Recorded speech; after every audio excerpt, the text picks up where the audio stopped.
নির্বাচনী রোডম্যাপ ঘোষণার আগে বিভিন্ন রাজনৈতিক দল ও স্টেক হোল্ডারদের সঙ্গে কমিশনের আলোচনা করা উচিত বলে মনে করে বিএনপি, জামায়াত ও এনসিপি। তবে জামায়াতের লেভেল প্লেইং ফিল্ড আর এনসিপির গণপরিষদের শর্ত থাকলেও নির্বাচনে অংশ নেওয়া নিয়ে সংশয় নেই তাদের।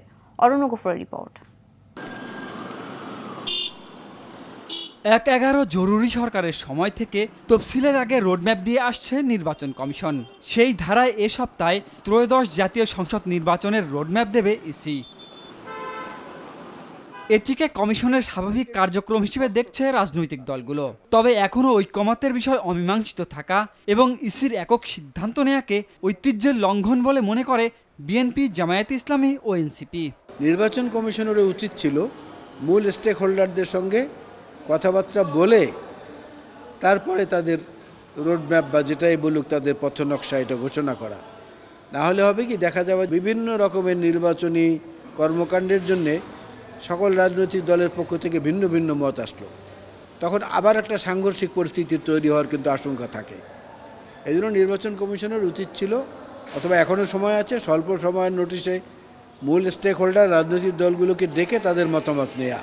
রাজনৈতিক দল, সিভিল সোসাইটি, মিডিয়া, যারা ইলেকশনের কাজের main stakeholder, political party যারা অংশগ্রহণ করবে, প্রতিদ্বন্দ্বিতা করবে, আবার ইলেকশন কাজ সহায়ক শক্তি আছে, সেখানে আইন শৃঙ্খলা বাহিনীও আছে, মিডিয়াও আছে, সবার সাথে আলাপ আলোচনা করা, এগুলো হলো মেজর ওয়ার্ক।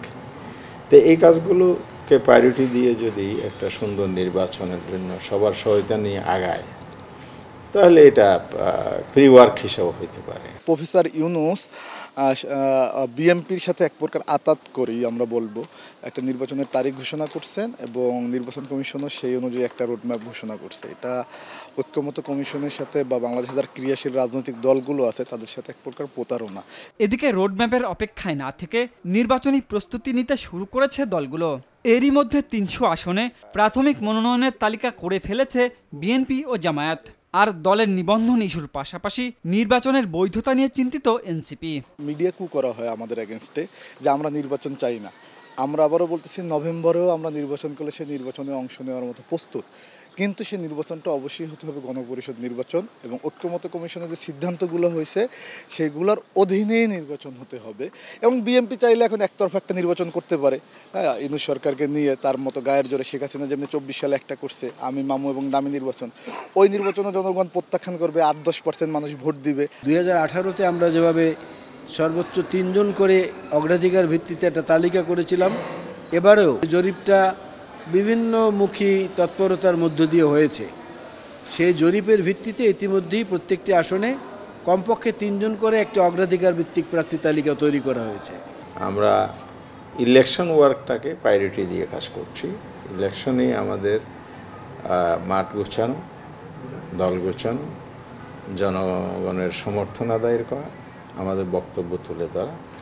তো এ ব্যাপারে আমরা একেবারে সেন্ট্রাল লিডারশিপ থেকে শুরু করে তৃণমূল পর্যন্ত সবাই মাঠে ময়দানে এখন নির্বাচনে তৎপর আছে। স্বৈরাচার মুক্ত এই বাংলাদেশে নির্বাচন সুষ্ঠু ও উৎসবমুখর হওয়া উচিত বলেও একমত দলগুলো। স্বচ্ছ এবং জনগণের কাছে দায়বদ্ধতার। অরণ্য গফুর, টিভি, ঢাকা।